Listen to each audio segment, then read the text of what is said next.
Hi guys, happy to be back today to record a new video today on the high ISO pictures and trying to denoise them. So this weekend I was digging into some old pictures and saw this one, and I thought, okay, it could be a good way to put together some tutorial on how to denoise the pictures in ISO, in Darktable, sorry. And I took this photo, I tried to work on it to denoise it, and please stay until the end and you will see also I get the opportunity to get a comparison with Denoise in Lightroom with the module AI Denoise that I read a lot about, and I get the opportunity to get 3 editors helping me to treat this very same picture with Lightroom AI Denoise, and I will do a comparison at the end of the different pictures and you will see by yourself. I will let you take your own conclusions. So here, once again, we start with a picture that is taken at 10,000 ISO on my Nikon D770, D750, sorry, my bad. And again, this camera is quite good at taking high ISO, so we do not see big grain here, but we still see if we zoom in at 100, for example, and if we zoom in this area to get a good view, we still see a lot of chrominance noise. So chrominance noise being this different color of pixel. And while we can have some grain, and sometimes we can also appreciate some grain, we see now the revival of the film photography. The chrominance noise is really annoying, so we try to get rid of it and see also how Darktable is getting rid of the luminance noise, so all this grainy part. So here, without further ado, we can look at the different modules. So as usual, I tweak a little bit my image with the white balance, with some exposure, trying to get, I would say, a clean starting point. And the main module I will use today will be Denoise, followed by a little bit of Diffuse or Sharpen. Again, demosaic, when you read different threads, can also be used at the very beginning, as it's at the beginning of the workflow with this capture sharpen. From my side, honestly, I didn't see a big difference when it comes to managing ISO pictures with this capture sharpen. So I will leave it that way and try to touch as less as possible the image before. And I will go directly into the denoise module. So here, once again, the denoise module, starting with denoising pictures, and also for myself, actually, I try to use what is available, avoiding to tweak too much and fine-tune too much the module. So here you see on top of the module, you have the profile view. So by default, it's finding already that we have a 10,000 ISO image. But it can even be more tweaked to my own camera. So again, here, bear with me, it will not most probably be available for all cameras, but at least if your camera is supported and already profiled in Darktable, it will allow you to have this very first approach about how do you tweak the image.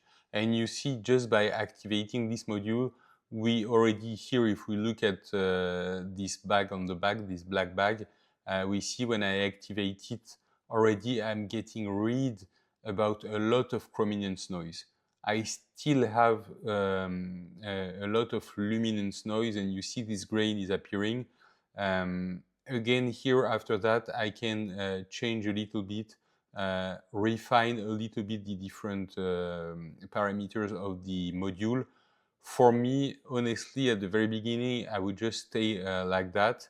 If I reset the parameters, I will just stay with this parameter, take it back to D700 10,000 ISO. You see that it's a little bit more adapted to the D750, not so much. And you see that we got rid about almost all the chrominance noise. We still have the luminance noise here. I can try to strengthen a little bit the module. Again, no big change, but I will let you fine-tune it based on your also feeling on the image. One big tips that I can give you right now, you see this small part here, it's this small button here. It will, as said, toggle the high quality processing directly here on the screen, as if you would export the image.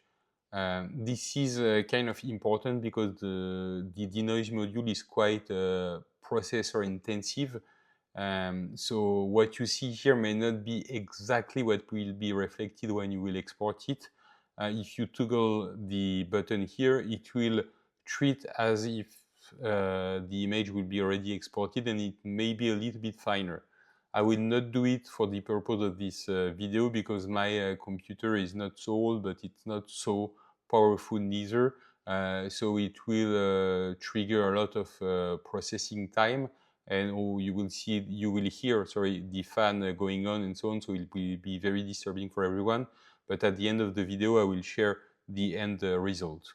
So here is for the denoise module, and usually what I would do also, trying to get rid a little bit about the luminance noise, I will go through the diffuse or sharpen module and try to apply in one of the presets. So if you have followed my sharpen video before, that I will put here again in link, you know that you can go through the different presets, and it will help you. Instead of going into the different parameters, it will set a base for you.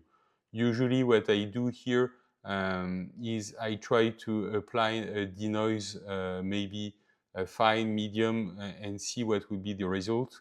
Again, it's a little bit processor intensive, so you see the working part here, and you will see that we get rid about here a lot of, for this time, luminance noise, but you also lose some detail. So here I think it's more about what you will do later with this picture. Will you print it? Will you export it to share on the internet? And see your tolerance to this luminance noise. From my side, I feel like the more we put this sharpening part and trying to get rid of this luminance noise, the more plasticky part you will get. So for me, usually, I will accept a little bit of grain, what I will call grain, that is actually luminance noise, because I will not maybe print this picture, for example. So on the screen, if I dezoom it, sorry, once again, taking out this, so you see the grain here, but if I fit it to the screen, then you see that it's not as disturbing as it was when I zoom 100%. So again, here, this diffuse or sharpen step, I will let it up to you how you will use this picture later on, and if you want to have less grain or if you accept some grain also. So that was all for today for the denoise part. I will put just at the end of this video the comparison between this export in Darktable, the original image of course, and the export in Lightroom. You will see that I think Lightroom here is very, very interesting with this AI function, but I will let you appreciate the difference. For me, it's maybe a little bit too computed or too overdone, but at least I think it's quite an interesting tech.